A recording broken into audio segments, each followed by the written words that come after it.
KaraokeBooks. The Adventures of Huckleberry Finn.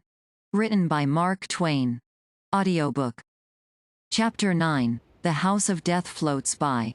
I wanted to go and look at a place right about the middle of the island that I'd found when I was exploring, so we started and soon got to it, because the island was only 3 miles long and 1/4 of a mile wide.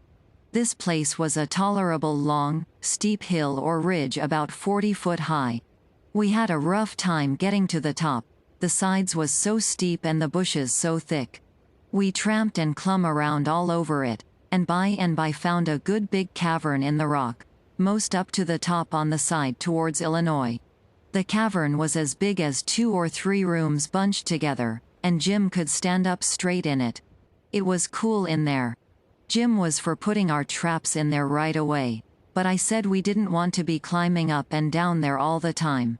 Jim said if we had the canoe hid in a good place, and had all the traps in the cavern, we could rush there if anybody was to come to the island, and they would never find us without dogs.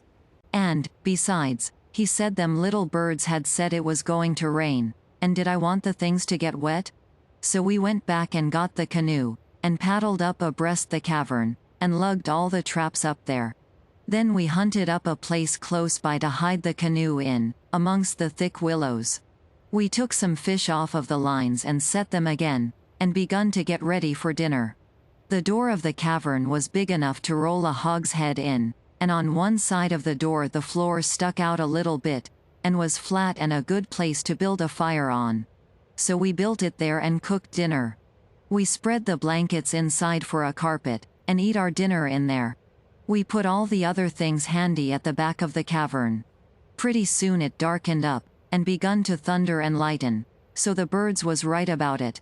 Directly it begun to rain, and it rained like all fury, too, and I never see the wind blow so. It was one of these regular summer storms. It would get so dark that it looked all blue-black outside, and lovely, and the rain would thrash along by so thick that the trees off a little ways looked dim and spider-webby. And here would come a blast of wind that would bend the trees down and turn up the pale underside of the leaves. And then a perfect ripper of a gust would follow along and set the branches to tossing their arms as if they was just wild. And next, when it was just about the bluest and blackest, FST. It was as bright as glory, and you'd have a little glimpse of tree tops plunging about away off yonder in the storm, hundreds of yards further than you could see before. Dark as sin again in a second, and now you'd hear the thunder let go with an awful crash, and then go rumbling, grumbling, tumbling, down the sky towards the underside of the world, like rolling empty barrels downstairs, where it's long stairs and they bounce a good deal, you know. Jim, this is nice, I says.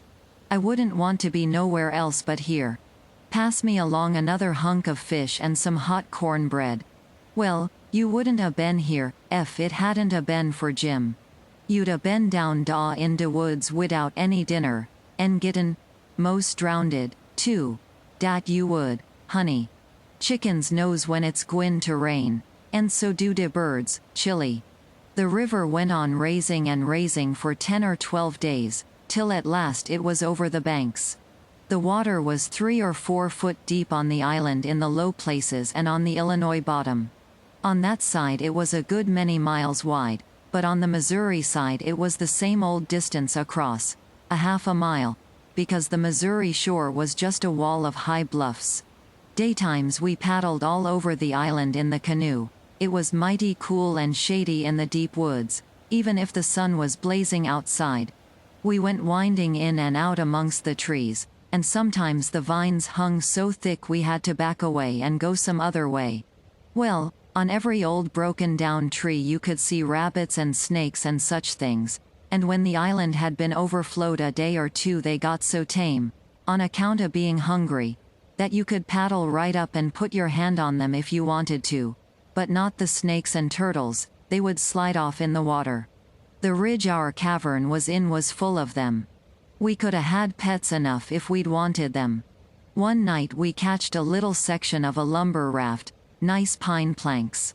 It was 12 foot wide and about 15 or 16 foot long, and the top stood above water 6 or 7 inches, a solid, level floor.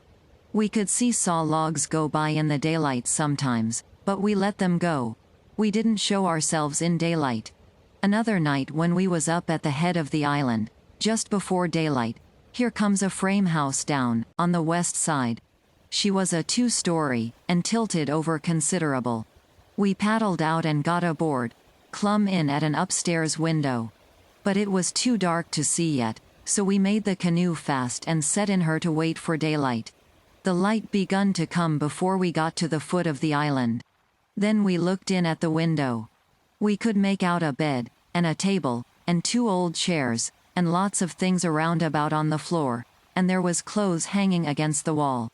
There was something laying on the floor in the far corner that looked like a man. So Jim says, "Hello, you." But it didn't budge.